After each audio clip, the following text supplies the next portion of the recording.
साल से नीट की परीक्षा कंप्यूटर बेस्ड टेस्ट से होगी।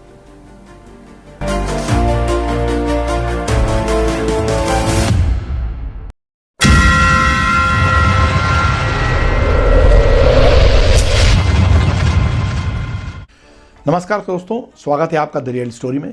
मैं हूं राजेंद्र शर्मा। आज हम बात कर रहे हैं उस सच्चाई की जो लाखों करोड़ों भारतीय छात्रों के सपनों को चूर चूर कर रही है। नीट और सीबीएसई जैसी परीक्षाओं में लगातार हो रही धांधली, पेपर लीक, गलतियां और लापरवाही ने न सिर्फ देश की शिक्षा व्यवस्था को तहस नहस कर दिया है, जी हां, देश की बल्कि पूरी दुनिया में भारत की इमेज को बेहद खराब किया है। उस पर बट्टा लगाने का काम किया है। इतनी बड़ी संस्थाएं नहीं है। 2024 के नीट घोटाले से लेकर 2026 में परीक्षा रद्द होने तक आप समझ सकते हैं कितना बड़ा है ये सेटबैक बच्चों के लिए।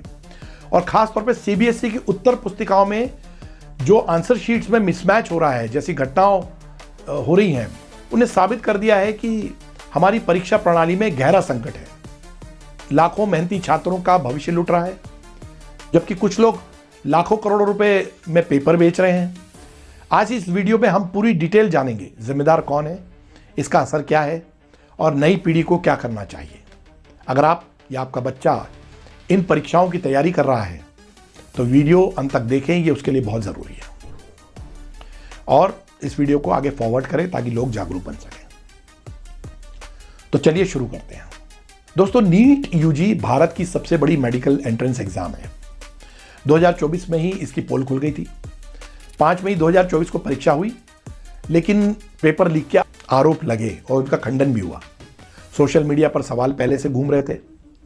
एनटीए ने इनकार कर दिया एकदम साफ तौर पे, लेकिन बिहार पुलिस ने गिरफ्तारियां कर ली। सीबीआई को केस सौंपा गया। सुप्रीम कोर्ट ने माना कि कम से कम 155 छात्रों को सीधे फायदा हुआ है, उनको पेपर्स मिले हैं। नतीजे में टॉपर्स की संख्या अचानक बढ़ गई, जिससे संदेह और गहराया गया। कोर्ट ने पूरे एग्जाम रद्द करने से इनकार कर दिया, लेकिन विश्वास टूट चुका था, छात्रों के साथ धोखा हो चुका था, तो उसके बावजूद भी कोई कदम नहीं उठाया गया। अब 2026 आया। 3 मई 2026 को नीट यूजी की एग्जाम हुई। करीब 23 लाख छात्रों ने इस एग्जाम में हिस्सा लिया, लेकिन कुछ ही दिनों में गैस पेपर जो है वो लीक होने का मामला सामने आया। इसमें 100 से 120 सवाल, कुछ रिपोर्ट्स में तो 600 तक के सवाल जो हैं जिनमें समानता पाई गई। असली पेपर से मैच जो है ये सवाल कर गए। राजस्थान पुलिस की एसओजी ने जांच की। Jaipur printing agency, coaching network, Maharashtra, Haryana, Bihar आदि इनसे लिंक मिले। 12-13 मई तक एनटीए ने परीक्षा रद्द कर दी। सीबीआई जांच कर रही है कि कई गिरफ्तारियां हुई हैं इसमें। एक आरोपी ने तो दावा किया है कि बड़े लोग बचाए जा रहे हैं और छोटे लोगों को पकड़ा जा रहा है। छात्रों का गुस्सा भी फूट पड़ा। कम से कम 4 छात्रों ने इसमें आत्महत्या की है। यह एक बहुत गंभीर, बहुत दुखदाई है। यह पेपर लाखों रुपए में बिका, 30,000 से 28 लाख तक। टेलीग्राम ग्रुप पर, व्हाट्सएप पर यह पेपर खुलेआम चल रहा था। 2025 में भी संदेह थे। यह सिर्फ एक इंसिडेंट नहीं, सिस्टमैटिक रैकेट है। एनटीए की विश्वसनीयता शून्य हो गई है। छात्रों का इस पर से विश्वास उड़ गया है। अब नीट ही नहीं, सीबीएसई भी पीछे नहीं है। 2026 के क्लास 12 के रिजल्ट के बाद दिल्ली के एक छात्र वेदांत ने अपनी फिजिक्स आंसर शीट चेक की तो पाया कि उसकी हैंडराइटिंग मैच नहीं कर रही है। अब बताइए, छात्र ने लिखा है और हैंडराइटिंग मैच नहीं कर रही है। सीबीएसई ने माना टैगिंग और स्कैनिंग एरर है। चलिए, सही शीट दी गई, मार्क्स रिवाइज हो गए। लेकिन यह अकेला केस नहीं हुआ। बोर्ड ने माना कि 1.25 करोड़ आंसर स्क्रिप्ट्स चेक करने पर उसके चेक करते समय गलतियां हो सकती हैं। रीइवैल्यूएशन के लिए विंडो खोली गई। छात्र सोशल मीडिया पर हैंडराइटिंग मिसमैच के सबूत पोस्ट कर रहे हैं और उन्होंने पोस्ट किए। ट्रांसलेशन एरर्स, गलत मार्किंग, स्कैनिंग प्रॉब्लम्स, ये सब छात्रों के सालों की मेहनत को बर्बाद कर रही है। ये सब एरर्स हैं। सरकार की शिक्षा विभाग की इज्जत धूल में मिल गई है, क्योंकि इस तरह की बड़े पैमाने पर एरर्स आई हैं कि छात्रों ने जो लिखा है उसमें या तो उन्हें नंबर नहीं मिले या किसी और की हैंडराइटिंग में मिले।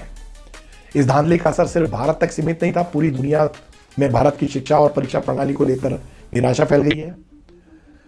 ईमानदार छात्र हताश हो रहे हैं। IIT, IIM जैसे टॉप संस्थानों में सीट ना मिलने पर अमीर छात्र पैसे देकर विदेशी यूनिवर्सिटी में तो दाखिला ले लेते हैं, लेकिन गरीब कहां जाएगा। शिक्षा अब सिर्फ नौकरी का जरिया बन गई है, इसलिए इस तरह की हथकंडे अपनाए जा रहे हैं। नॉलेज और स्किल का कोई पता नहीं है। यह स्थिति आज देश में हो रही है शिक्षा विभाग की, और इसकी वजह से ब्रेन ड्रेन भी बढ़ रहा है। लाखों बेस्ट ब्रेन्स देश छोड़ रहे हैं। कोचिंग इंस्टीट्यूट का कार्टेल चल रहा है, क्योंकि वो सबको बाहर भेज रहे हैं। जहां गरीब और ग्रामीण छात्र पीछे रह जाते हैं और दूसरे छात्र आगे बढ़ जाते हैं। छात्र आत्महत्या कर रहे हैं, मानसिक स्वास्थ्य बिगड़ रहा है, विरोध प्रदर्शन हो रहे हैं, और विपक्ष शिक्षा मंत्री के इस्तीफे की मांग कर रहा है, क्योंकि उसको तो बदलाव चाहिए, उसको अपने सत्ता की सीट किसी तरह भी चाहिए। और विपक्ष के समय भी ऐसा होता रहा था। लेकिन कुल मिलाकर जिम्मेदार कौन है? NTA, प्रिंटिंग एजेंसियां, कोचिंग माफिया, भ्रष्ट अधिकारी और सिस्टम की लापरवाही। पब्लिक एग्जामिनेशंस एक्ट 2024 बना, लेकिन लागू कैसे हुआ, यह कैसे लागू हो रहा है इसका पता नहीं है। राधाकृष्णन कमीशन रिपोर्ट क्या आई, इस पर भी अभी सवाल बने हुए हैं, क्योंकि जांच चल रही है।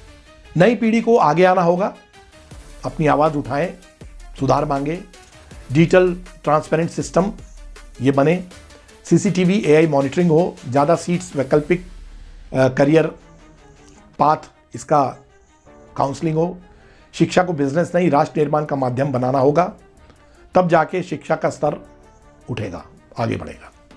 दोस्तों, ये रियल स्टोरी है। सपने को लूटने वाले माफिया को रोकना हम सबकी जिम्मेदारी है।